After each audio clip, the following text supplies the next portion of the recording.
poll that is ongoing there. You can put the poll and I think you like to big comments to share with us. You can pictures as well. Choose the hashtag yes.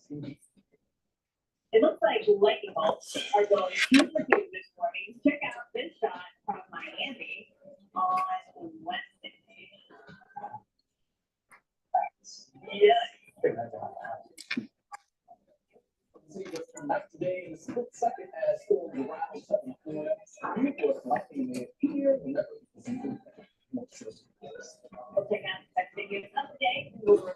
All right, good morning, good morning, good morning. We have the live stream going this morning. So what happens, I like to record these sessions so our instructors, our students are able to go back and do some review. That's what if sometimes you're not in the building or you're not able to jump on, you'll still be able to get what was going on in the classroom. And so here's a few things that I want to do. Number one, welcome to DCI Academy. And it was a pleasure having you in class last night. I do want to tell you, you have been sent the updated PSI booklet, but in being your first day on, I do want to go over the content. We are focused on educating you, but also educating you in how to teach, no matter what course it is, how to identify that student's learning style, how to identify your teaching style, and how to identify barriers, if any, in the classroom and how to overcome those barriers. So that's simply what this course is all about. If you look with me as content outline, now a lot of what I do teach the test. So, and a reason why I like to teach the test is because that PSI exam is a little harder, graded a little harder than the average if it was just a cosmetology going to nails going to take their test. I think it's supposed to be a remake of it sometime soon, but for right now, I do teach the test because I want all of my educators to have as much theory component as possible so you can go and take that test and pass it, okay? So let's look at the instructor theory portion, which is what is that test all about? And a lot of the way we built our curriculum is built around the chapters that you're going to be tested on, okay? And so you got your binder last night. So a portion of that binder you saw was highlighted. And if it wasn't in the binder, I'll get it emailed over to you. But it was particulars when it comes to week by week, what we were going to be studying, what chapter we were going to be on. And it just builds up to you taking your exam. All right. So let's look at, you got about 50 questions, about 1 hour and 15 minutes. And let's look at how the questions are going to be broken down. Educator-student relationship. You got about 8 questions. And that is on learning styles and types of learners. And so we'll intro that as well. And then we'll talk about the feedback. All right. So learning styles, which is how students learn. Okay. And the type of learners they are. So I'm going to dive into that in a minute. That's one of your first things where you get to evaluate even yourself. How well do you learn and how do you study? Okay. And for me, I'm a visual learner. I'm also a logical learner. And I'm a mathematics person. Right. So you can give me a to-do list that has 1, 2, 3, 4, 5 down. I would rather you do that than stand over me. Right. Let me finish my list, and then I bring it back to you. You know, you ain't got to worry about me. I'm gonna finish what's on this list, and I'm gonna do it just like that. And if you give me instructions, I'm gonna follow those instructions to the T. So that's why I need clarification as well on whatever assignment that I'm giving. And that's why it's good to make sure have clarification as well in your classroom. So we'll have students that have the similar learning styles that we do, and it makes it easy. But when we're in a classroom, we have to make sure that when we're teaching, it could be a great subject. You could have did a really good job, but it was nothing if the students didn't learn. So we got to adapt whatever we do to how our students learn. And every time you have a new class, you're going to have different types of learners in your classroom. So you will start also to hear me change the language of talking from students to learners, because there are many different learning styles. And so I just pull more towards learners in the classroom. And so that's 16% of your exam, and that's a pretty high amount. So you got 8 questions. Curriculum development, lesson plans, course content. Today I'm showing you a lesson plan, and we're gonna start building on those lesson plans now. And so what I want you to do, just a little homework over the weekend, pick out your 2 favorite subjects. If you looked at that book of cosmetology and you had, just say 3 subjects, what were your 3 favorite subjects? Think about it. If you had that whole cosmetology book, what was your 3 favorite subjects?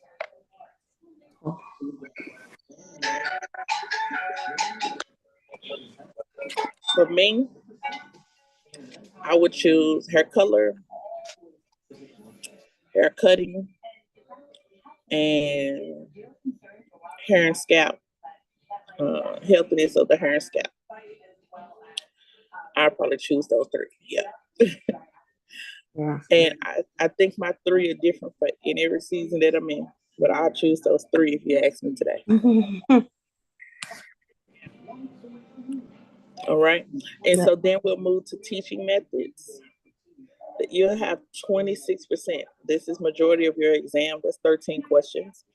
So teaching methods are going to break down influence and equipment used for instruction. So these are your educational aids, student motivation, and educational environment, teacher characteristics and teaching style. So this is a big area. So we'll be in teaching methods for a majority of our course. Okay. Student evaluation and testing methods at 16%. Back up, you have 8 questions in developing tests and grading methods. One thing for sure that you have to create a mock exam for state board texting. So when you come for your practical at state board is going to be like this. You prepare to teach in a classroom. It's no one in the classroom. All right, but you'll be prepared to teach an empty classroom. Okay. All right. What you'll be graded on is how well you interact with that classroom. So yeah, there are empty seats, but you still have to act like it is people in the classroom. You have to teach a lesson, you have to demo the lesson, and you also have to give an exam. Your exam has to be a minimum of 5 questions, and we'll go over that as well. Okay. And 2 different styles of testing, which means you can have multiple choice and fill in the blank, or multiple choice and matching. Just 2 different styles of the test on your 2 different styles of evaluation on that test. So that's going to be easy. A lot of your information you can't scan from a Milady curriculum or a pivot point curriculum. You have to build this yourself. And this is where my specialty comes in. And when I told you about Canva, and when I told you about Facebook, our Facebook group, every subject that we go over, our students can go to the file and they're able to pull up those lessons, okay? Whether they're PowerPoints or recordings, they can pull it up. This particular course, what I've started to do is go live stream on YouTube. Okay. And so what happens, I will post a YouTube video in the group, or the YouTube video will forever live on our YouTube page. So you could be out of the country, out of town, you could be through with the course.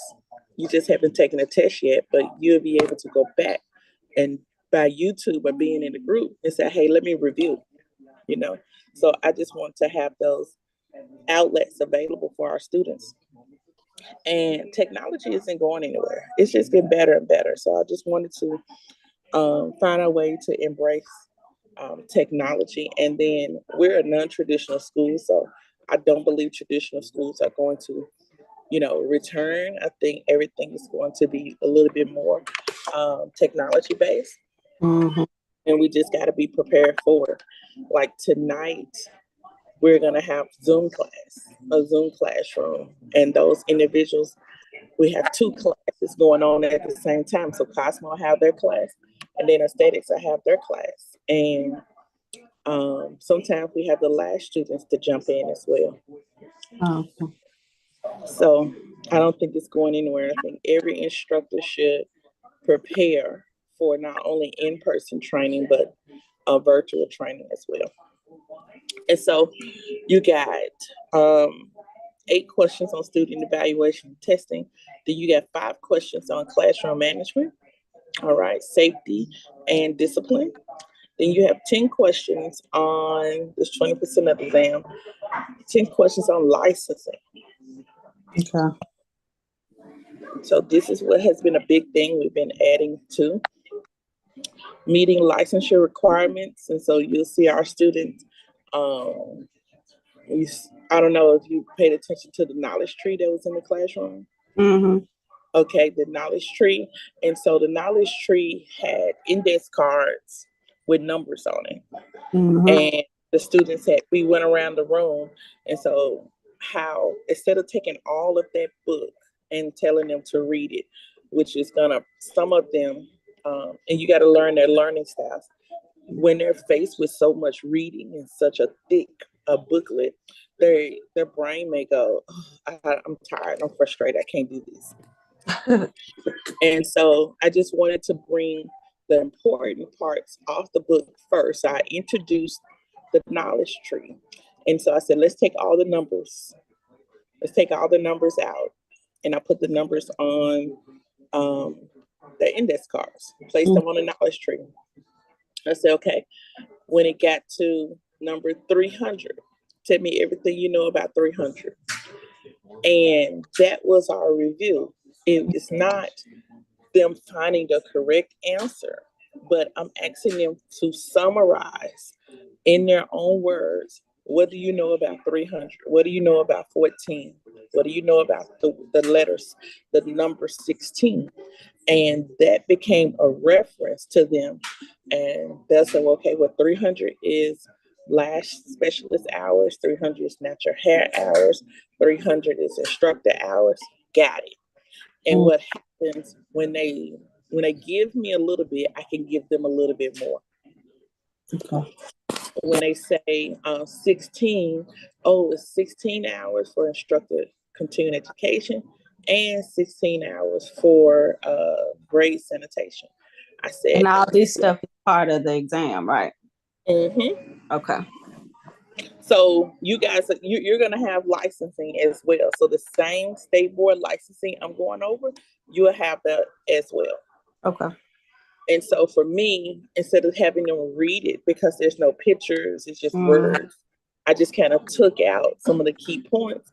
And when we hit it, it gave me opportunity to express a little bit more about that subject. And that's pretty much where we're going. And Tuesday night, I did a PowerPoint on the state law as well. We didn't get to record it, but it was on some of the pricing for the fees, the licenses, and stuff like that. So meeting requirements is going to be on your exam. Renewal.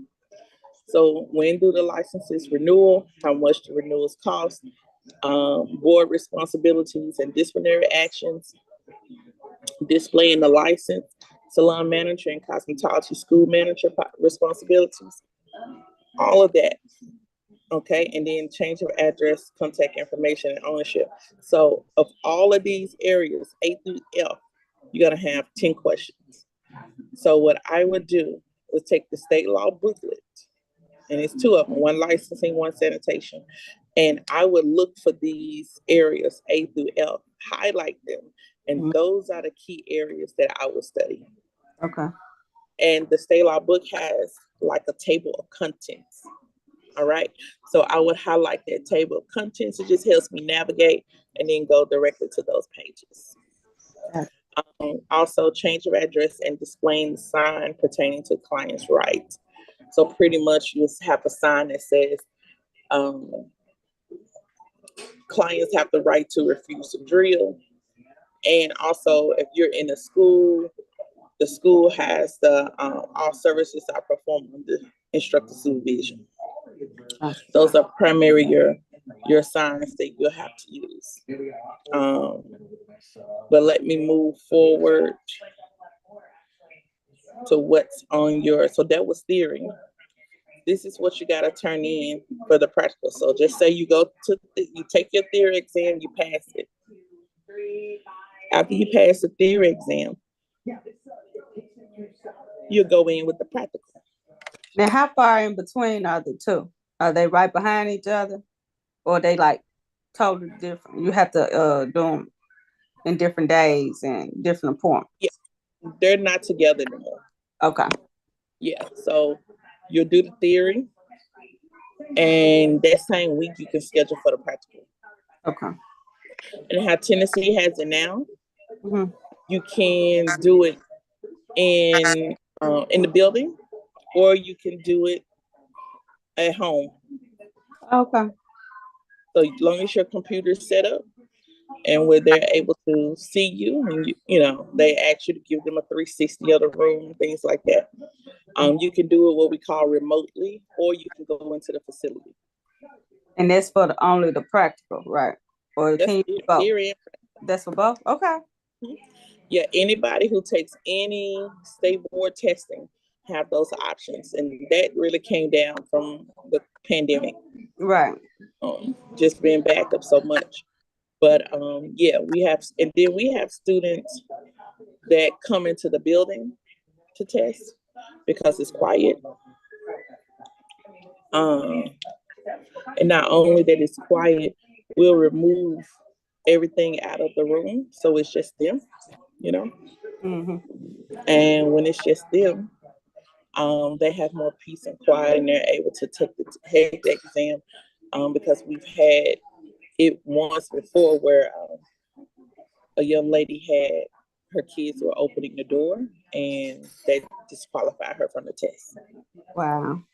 Yeah, and another young lady didn't have enough room, and they didn't have a stand for the camera, didn't have enough room, and so they disqualify her. So that's why we make it available.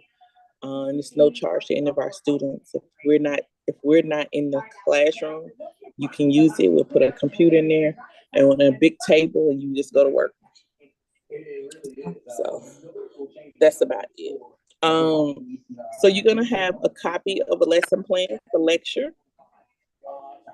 This is what you're gonna turn in at the beginning of the class. Copy of your lecture, copy of your demonstration. So you have 2 lesson plans, one for theory, one for practical. So when you think about those subjects, some of the subjects are nails, hair cutting, hair coloring, thermal hairstyling. And so you'll have a copy of the lesson plan that what you're gonna teach them. And then you'll also have a lesson plan of the practical components. So there's 2 lesson plans. Then you'll have a copy of a handout for lecture. So kind of like a piece of paper that helps the students explain what you're talking about. So it can be a study guide or something of that nature. And you're also gonna have a sample test. That test is gonna have at least 5 questions on it. And you're gonna have at least 2 different styles of testing. So 2 may be fill in the blank, 3 may be multiple choice. And you can switch it up So those are things that you're going to hand in at the beginning of class. Do you have your pre-exam setup and disinfection? 10 minutes to set up what is needed for lecture and demonstration. So what happens, you'll come in, wiping your area down, and then you will set up maybe your whiteboard or whatever you're gonna have for lecture. Some people have flip charts. You'll come in, set that up, and be ready to roll. Okay. Okay. You'll lecture and demonstrate for at least 30 minutes. So you got to do at least 30. I find my students, they do at least 30. So they do like 15 minutes, 10 or 15 in theory, and then they'll do 15 in the practical. So just kind of break it up. You will not be able to borrow any supplies. So you got to, everything you need to teach, you're going to have to bring it. Okay. And Okay. so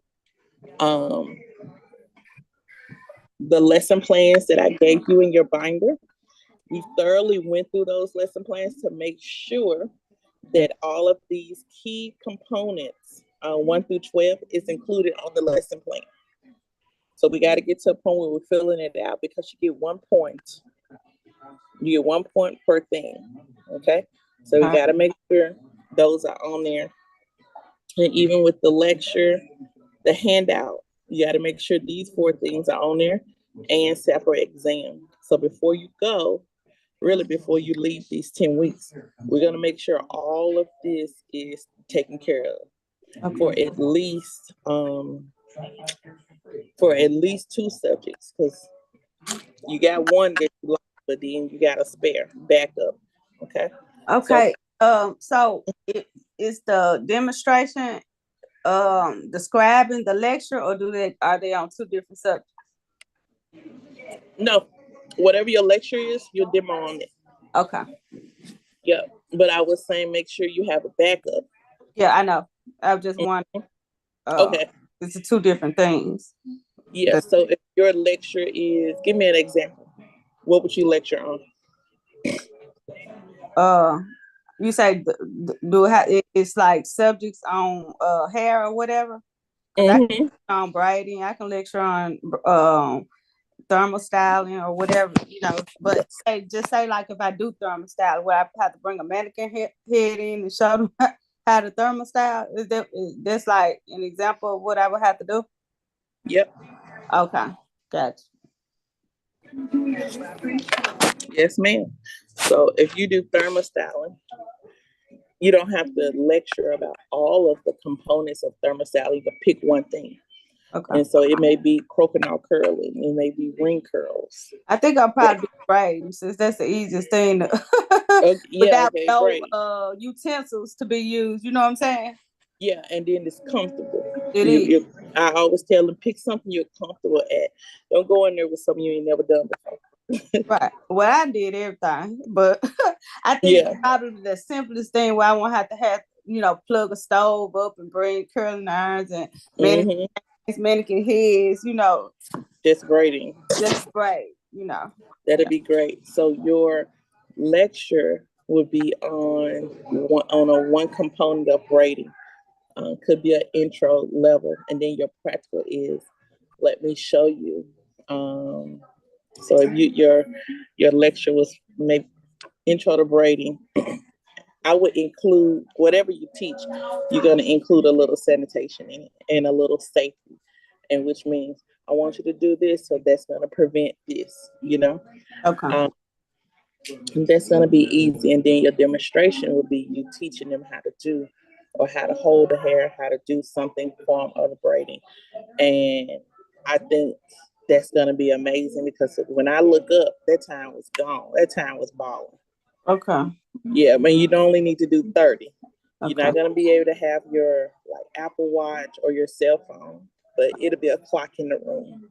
Okay. Yeah, and then if you're on the computer testing, of course, the computer will have a clock on the screen. Okay, so like if I choose to be at home to do it, how would I submit my stuff beforehand? They will, you'll submit it via email to PSI. Okay. You'll submit it. And sometimes the proctor get on and say they want you on 30 minutes before. And sometimes they'll say, go ahead and email it to me then.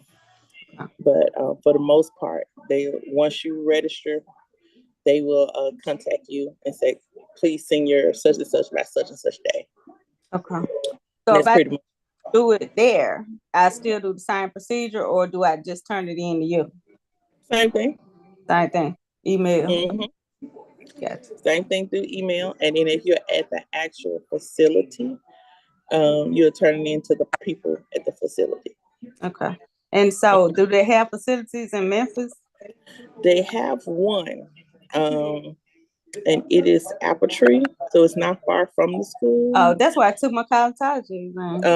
But I got word. I don't know how accurate it is, but they were saying that one of my friends that owns a school in Jackson, he said that he's been trying to get his students tested and for Cosmo practical, and his students got to go to Knoxville because it's been so crowded. Oh wow. So it's been so crowded. So, and which tells me they probably need to employ some more people because they're being overwhelmed. So, yeah, when you're supposed to go take it, when you want to go take it, I advise anybody to say, hey, go get it done, because you don't want to drive all the way to Oxford from Memphis. Right. That's a long way. So, but you got to do what you got to do. I think I had to take mine in Nashville because Memphis was full. I think I had a friend had to take hers in Jackson, Mississippi. Yeah, that's it. That's how it is. But I just wanted to introduce you to that, ma'am. As I got lucky and was able to set mine up for Apple Tree. And we're gonna pray that's what we do again, or from your safety of your own home. And the reason they chose your home or your school, because those are safe places. You feel comfortable. And a lot of people were honestly failing the test. And this is where you don't understand. This is where the understanding came from, that a lot of people are test scared. Yeah, they know the stuff, but when it's time to take the test, they can get kind of nervous. Yeah. And especially if someone's watching them, just up on them really close. So a lot of people just wanted to be in the comfort of their own home or in a school where they were already comfortable. And we've seen the test scores improve. Yeah, I can see that. Yeah, we did see the test scores improve. And so that's what we got there. I think the most thing that I would probably need work on is I think so fast, and I'm like I'm a very visual learner. So I'm talking about almost photographic memory when I read it, to the point where and so I have problems with making people understand my process, because I guess my process isn't traditional. It's not traditional at all. It's like I can go from a problem to a solution and don't know how I got there. That's me. So I guess that's what I'm gonna need work with, because as far as learning stuff, that's easy. Because I got it. If I read it, I never forget it. And another thing, I'd be like, well, how did I know that? But I remember I done read it somewhere. But so the thing about me is I have I guess because people don't think as fast as I do, and I'd be like, well, to me, I'd be like, it's just easy for you to think that way. But to you them, no, what are you talking about? So I think that's what I got. Yeah. I was like that too, but what I found is that lesson plan will kind of curve you and keep you on the right trail. And I try not to give them, I want to give them everything, but I try not to give them too much too fast. Okay. And so where we are now, I'm getting ready to share. Once we learn who we're teaching, it's easy to get that. It's going to be easy for you to get that information to them. Okay. All right. So let's go over here to who we're teaching. And so this is a conference that I do every year for Tennessee. So once you get licensed, every other year, you would need to um, every other year you would need to also take a training. So you'll pay for your license to be renewed, and your training, your license needs 16 hours of continuing education. So what happens? Even the state It's recognizes I that. think cosmetology only had to do that once. What did you say? I said, is that every time we renew with the instructor? Because I think with my Yes. cosmetology license, I only did it once. With cosmetology, you're only going to pay the fee. Right. I think I only did the training once, and I did pay the Yeah. fee. I don't think it haven't asked me to do it again. So with the state of Tennessee, they don't have it where you having a regular professional license that you will have to do continuing education. Georgia does. There's Okay. many other states that do, but Okay. Tennessee does not have it for nails, cosmetology, blank, blank, blank. They have it only for instructors. And Okay. so you would just have paid your fee. And so now that you're moving into this educator role, you're going to either be on an even year or odd year. And so that means that, and that just depends on when you get tested. Gotcha. And so this is pretty much what we'll be teaching, the teaching methodologies. And so same course that you're getting, just every couple of years, the state is saying, hey, that's a seasoned person. Yes, that's fine. But at the end of the year, we need to make sure that they are revamped, that they are refreshed for the classrooms. And I look at a lot of charts, and I look at a lot of data when it comes to my classroom. And so if you look at the classroom we had last night, there were a variation of ages from 19 over into very, very mature. Okay. Right. And if you notice, the younger one, we kind of gave her some attention, but we tried to steer it in a more positive environment. Mm-hmm. Yeah, and that's what we have to continue to do. And even as an educator, you may have to step in. They can have conversation, but you have to steer it back around. Okay, so not walking in with this.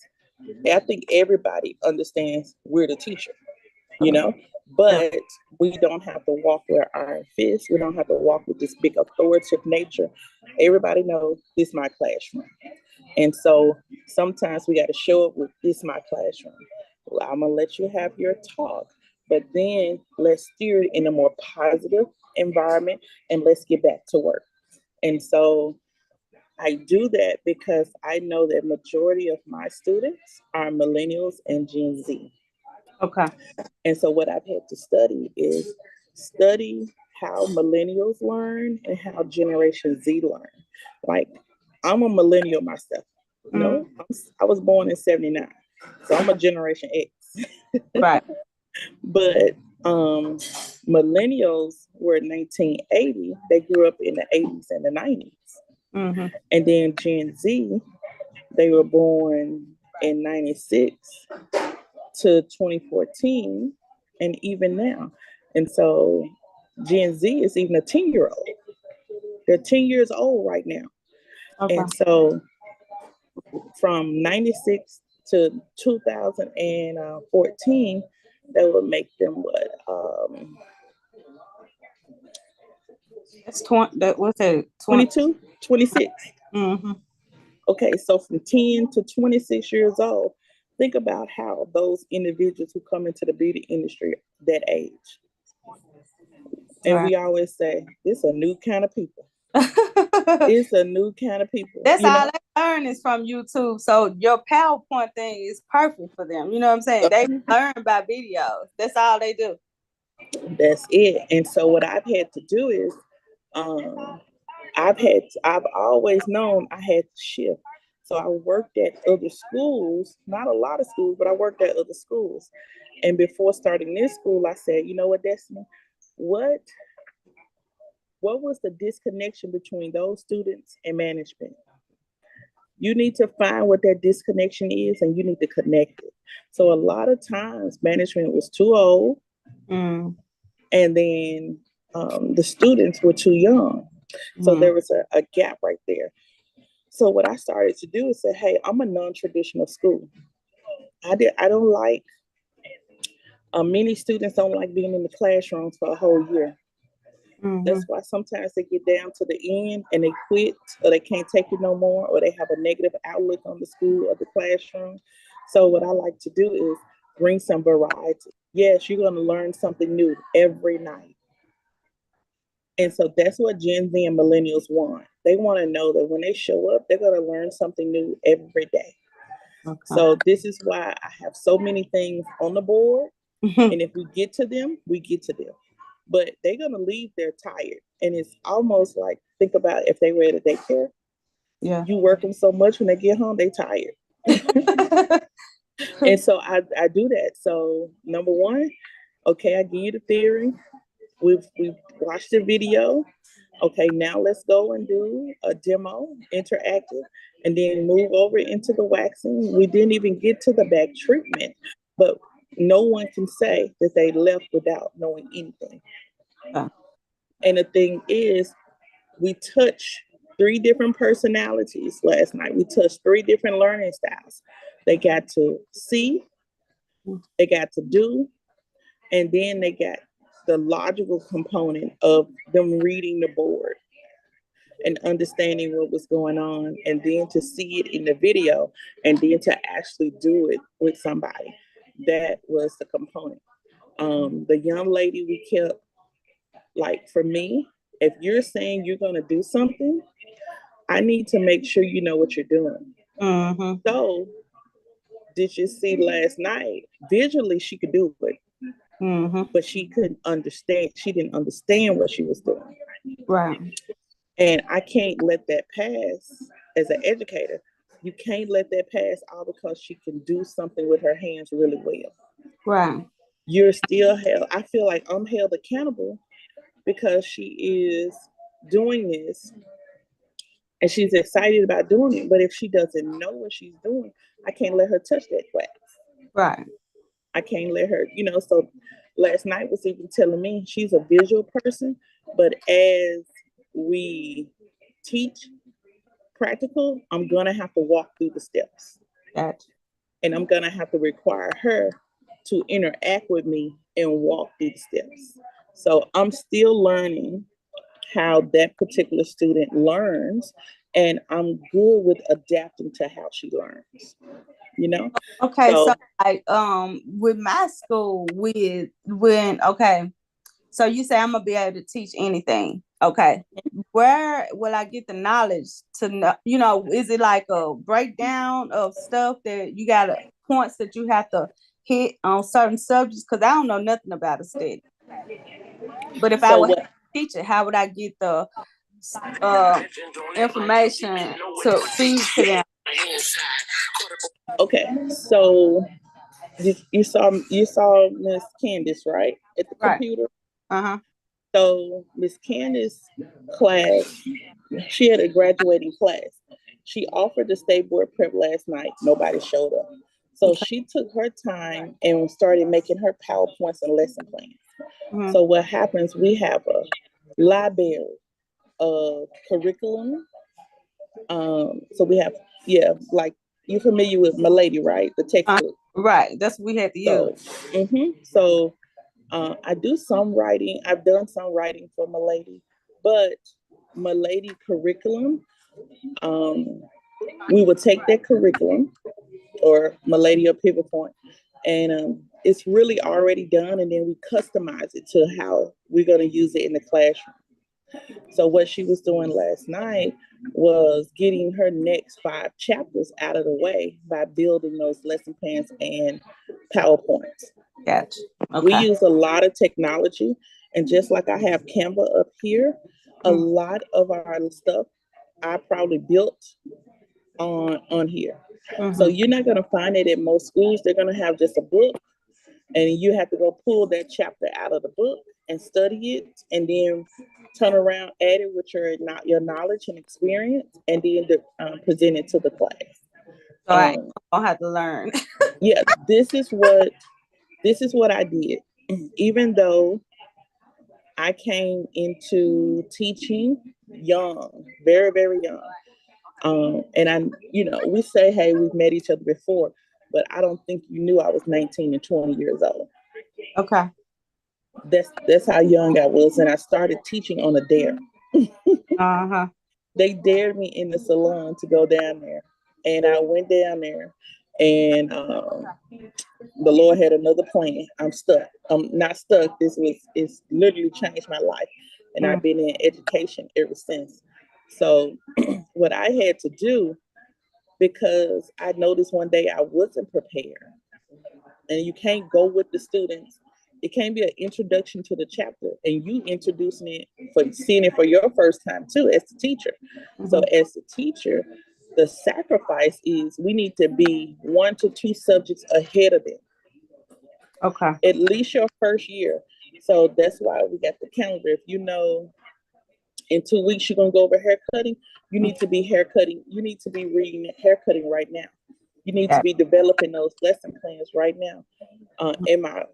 Am I bringing a guest speaker in? Am I going to, what videos are they going to watch? What am I going to teach first? What practicals are they going to do? What other aspects? Are we going on a field trip? So I would say stay a week to 2 weeks ahead of the classroom, because you do have students that will go ahead. Right. Some students that just read Yeah, well. I'm one of them ones. I had already read, and I'm a reader because that's how I learn. So yeah, I mean, I'm talking about I used to be so advanced. I was in Clue when I was in school. I just would There get you go. so fit, like you wouldn't There even you go. how advanced I was in school. Straight A's all the way through. So you're gonna be able to use that in your classroom. I actually graduated new way, straight A's, damn near like a high A average. Cause the book stuff was easy, and then I had taught myself most of the hair stuff at home. And that's what we just have to do. And so take all of that and mix it with technology. Right. And so now you just a bomb about to blow up. Because this for about 3 years, all of my students was under 24. Okay. Can you imagine it? Yeah, because all of my students were under 24. But you know what they were missing? Yeah, I had to learn to communicate, and I loved it. I loved being around young people. And so they were the ones that traveled to say, hey, we want to go to the show. And I said, let's book it. Let me ask State Board. So once State Board approved, let's go. Right. And so those students, it was nothing for them to say, hey, we're going to the show in Vegas. They said, I ain't got the money right now, but I'm going to get it, And they got on the phone and got the money. You have to get your trips approved by state board? Yes. Trips, it's considered a field trip. So all field trips has to be approved by State Board. And then even with the school, we have waivers. Like even though the person is getting hours, once they go into the educational classroom, they're gonna get hours for that for the time that they are at the show. But at the same time, the school, it can be responsible. So we have waivers that will protect the school from anything that happens while we're out of town. Okay. And you have a lot of large schools that don't do that because anything could happen when you're out of town. Okay. But what I noticed with small schools, if I have a small group, I'm connected to that group. And that's the part that I did not see in larger schools. I did not see the connection. So I'm connected with my group. My group wants to learn. And if we're probably in the same classrooms, so we've never had an issue anytime that we've taken an out-of-state trip. Okay. Never. And I really pray this year coming up that we'll take more. We'll take more. So on the screen here, you have Gen Z. It says 85% of Gen Z learn about new products via social media. Mm-hmm. So we have the private Facebook group for instructors, for students and instructors, for alumni. My students, once they graduated, I pulled them out of the group. So they were like, can we have a group? Can we have an alumni so we can stay connected? Of course. So now there's a alumni group on Facebook, and I send them job stuff, you know, just refresher classes when this show is, and it's just them staying connected. And so that just tells me this group of people are connected to social media. And how do I stay connected to my students? If I don't connect them with the place where they go every day, if I'm not there, I don't know where they are. It's almost like a parent. They could be getting raised by someone else, and who knows what they're telling them. Gotcha. So I created the Facebook group so to keep all of our students together, and I try to put relevant information in there so I know what they're being fed. Okay. And so social media is so broad, and also it's a business component as well. You know, so we build community and we stay close knit to those communities. And most schools, larger schools, before we came about, were run from social media. Yeah. Instead of running, I run to it instead of running away. And so I can definitely say this: about 75% of our students come through referral on social media. So if that's where the business comes from, that's where I'm going to stay. And then you have those Generation Z people from 10 to 24 years old today. They do about 10 hours of screen time.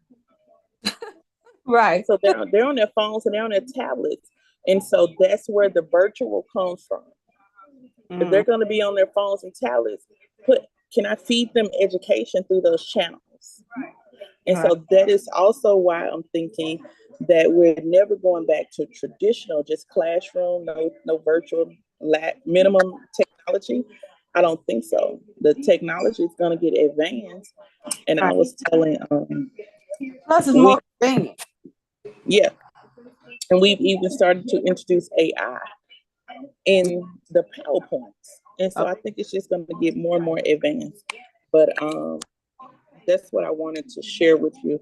And then I'm going to share this.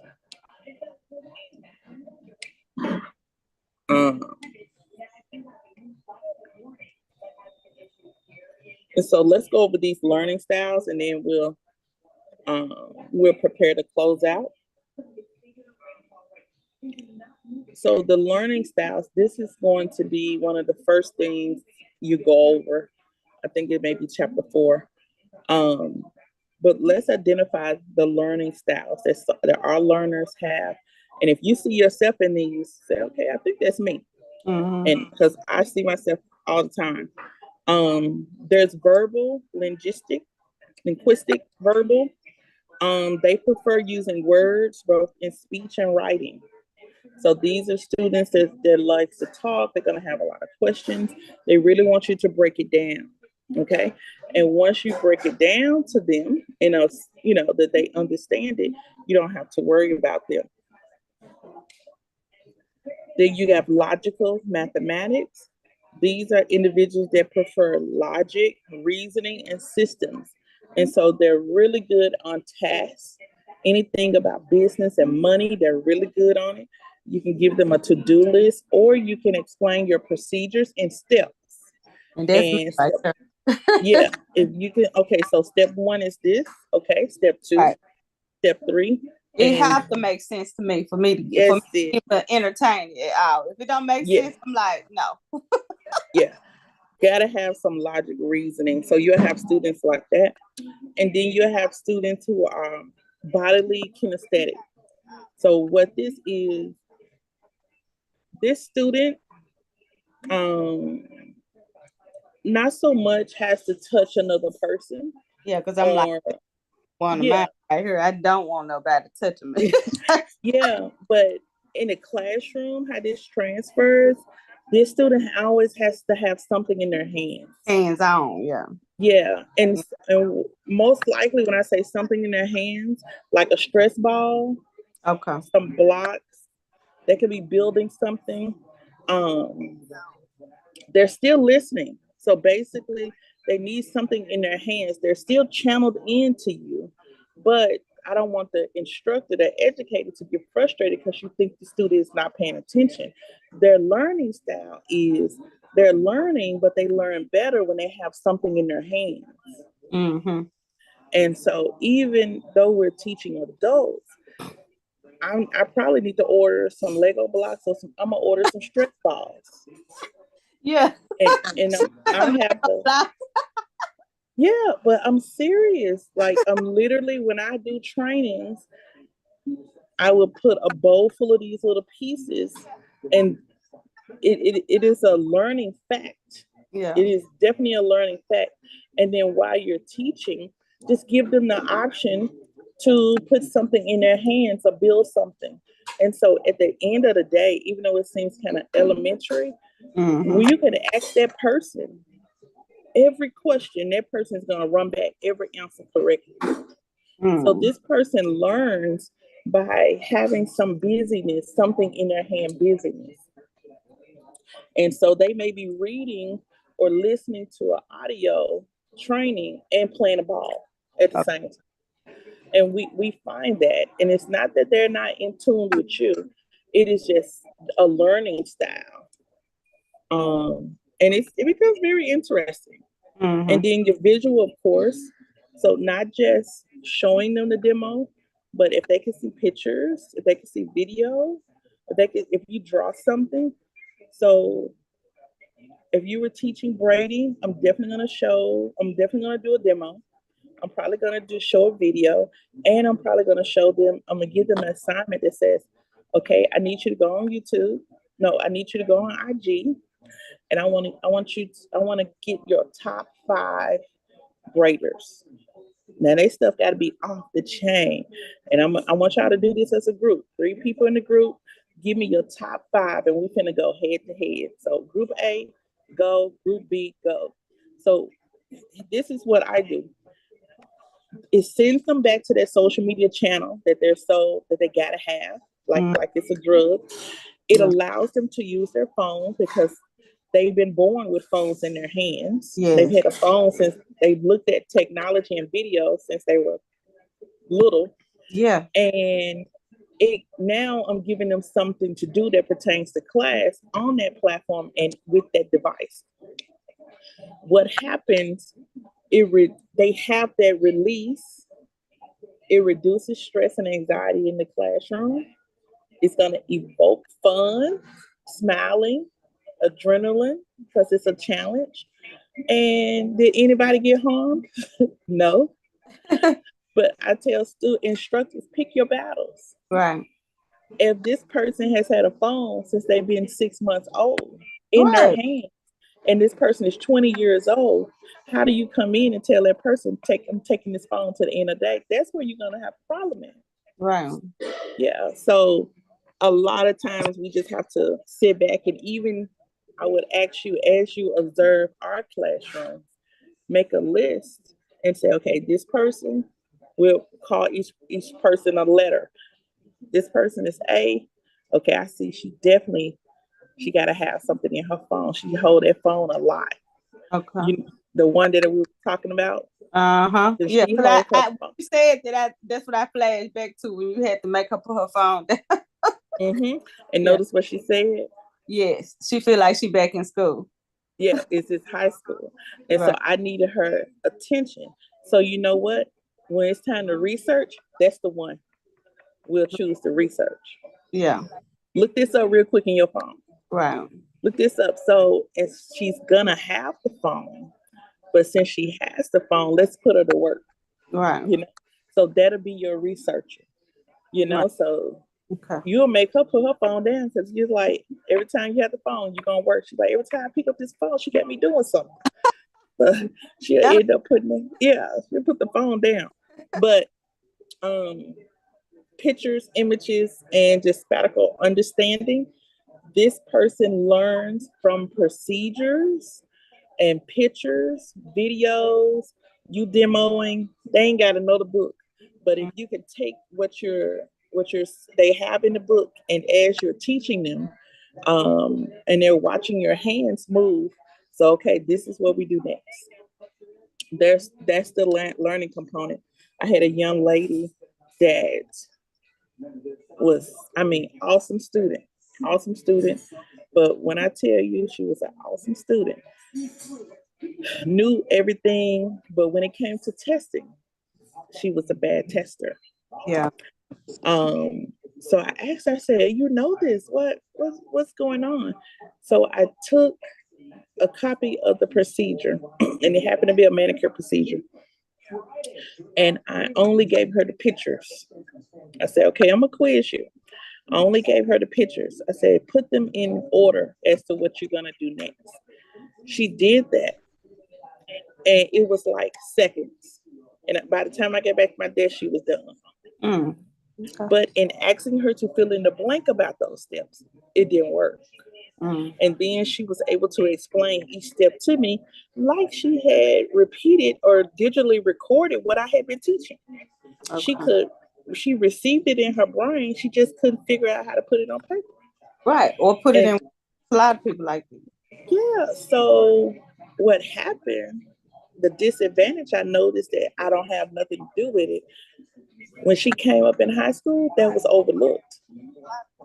It's something they should have caught in school. Now this baby, 24 years old, can't fill out any kind of paperwork because what's in her brain don't connect when she put it on paper. And so this became my prize student, because every time we had to test on something practical, I would give her pictures. How did she get that test though? Did she finally settle into the? And then she went and got an evaluation, and that's something sidebar that you'll talk about, not in front of everybody. But she went and got an evaluation, and that evaluation said that she had a learning disability. Okay. And with that piece of paper, they had to modify the test for her, and so someone would call out the questions. Okay. And then, there are many people coming up. I'm seeing more people now that deal with autistic yes, behaviors, and they have to modify for that as well. Right. It's a lot of people that's on the spectrum that's not even known to them. They have tested. And so I've even had a young lady. She's 24 now. She just graduated. She's getting her paperwork together, because as long as you have that paperwork, they have to modify it for you. They absolutely do.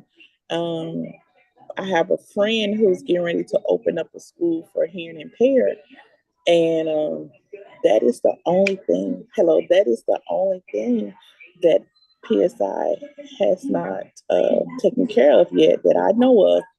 Is she's going to need an interpreter for her test. Okay. A sign language interpreter. And so get all this information on who to contact through the board. How do you get all this stuff?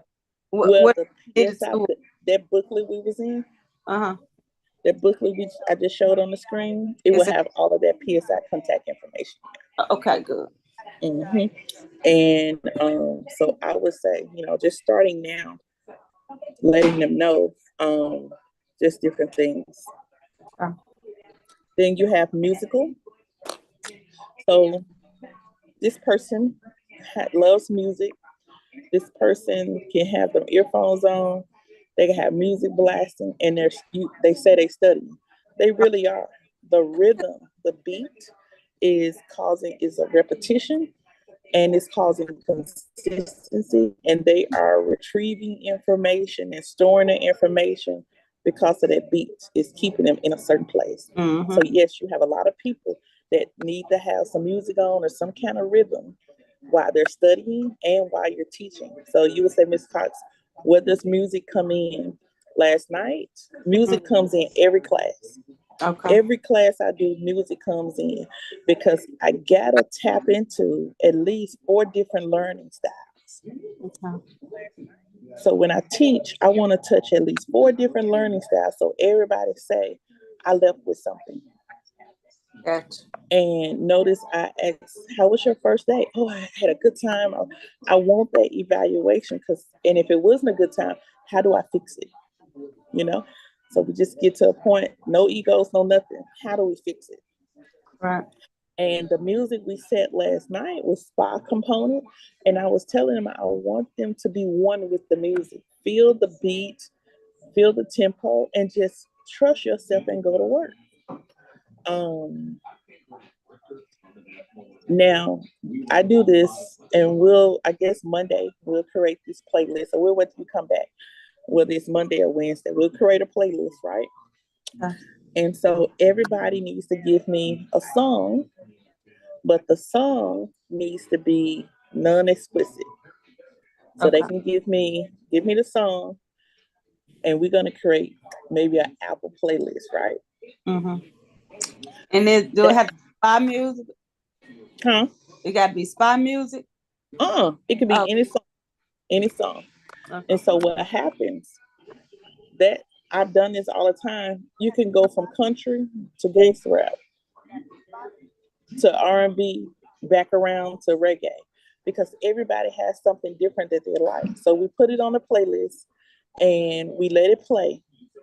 And as it's playing, okay, this is where you practice, this is where you work. And so every time you hear your song, you get to have your little dance. You get to feel your song.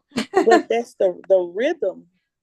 And we bypass a whole lot of fuss, bitterness, anger, talking, gossiping. You bypass that with the rhythm, with music. You know, keep them, so they may work on their mannequins. While they're working on their mannequins, we'll have their playlist going. So it just helps keep the atmosphere in a positive place. And then you are also those individuals that are probably visual, they're probably rhythm learners also. So although they're visual, training them in a way like by their learning. Yeah. And so they don't even know, like the teacher's the genius. They don't even know that by adding the music, you're calming their spirits down. Mm-hmm. And you're really preparing them for what you're teaching them. That's the psychology of teaching, based on what they're giving you. And we got a few more, then we're going to get ready to close out. Interpersonal, these are people that learn in groups. So you'll see me do groups unless someone vividly says, I want to work by myself. Okay. So interpersonal, they work in groups and they become a little bit more comfortable. Intrapersonal, this person likes to work alone. They're self-study. They don't do good with groups because they may not have the patience. Okay. A naturalistic, this is someone who, of course, they like learning outside, but they can categorize the information. They can store a lot of information. And so having their feet in the grass, just outside studying. I did a massage training and we were all outside, and I may do that next week. We were all outside with the tripods and we had to go through the massage techniques. And they were like, oh my goodness, they was like, got the fresh air. I said, yeah, just wanted to get some fresh air and get outside the classroom. So just my best friend, she walk outside in the park barefoot, and then she'll lay in the damn grass. I'm like, girl, what the? She's learning. She told me I'm grounding myself. I said, girl, you crazy. So now she's a naturalistic. She's a very naturalistic person. Yeah, and she'll probably have the best conversations. Go out there with her one day. She had the best conversations outside under the tree or laying down in that grass. I ain't finna rolling no. I'm scared of bugs and stuff. Oh my goodness! I never walked barefoot in. But that she was like, yeah, you know, like in my backyard. I don't know how wild strawberries started growing all over my grass. She was like, go pick one up and eat. I was like, are you crazy as hell? But when she came over here, you know, she went out there and got one of them damn things. And she was like, it's a blessing. That's a you know. I'm like, yeah, okay. I'm cool on it. But yeah, she did. And I'm like, I don't know why would a strawberry be growing in my grass like that? And that's all over the grass. She was like, that's a sign. The universe is being fruitful. Oh, You're, you know, she all like that. I'm like, girl, okay. She was like, okay. I don't pick one up and wash it off and eat it. I'm like, no, man. But when she came over, that's what she did. Walked outside barefoot and went pick one of them damn strawberries and ate it. And yes, your friend, you gotta love them. I do. Yeah, like I walk outside with you, but I ain't gonna eat no strawberries. I No. ain't gonna eat that right now. No, not now. I ain't no buying. This shit just randomly growing in my grass, and I'm wondering how it got there. Just random. Just random. Look at the strawberries all over.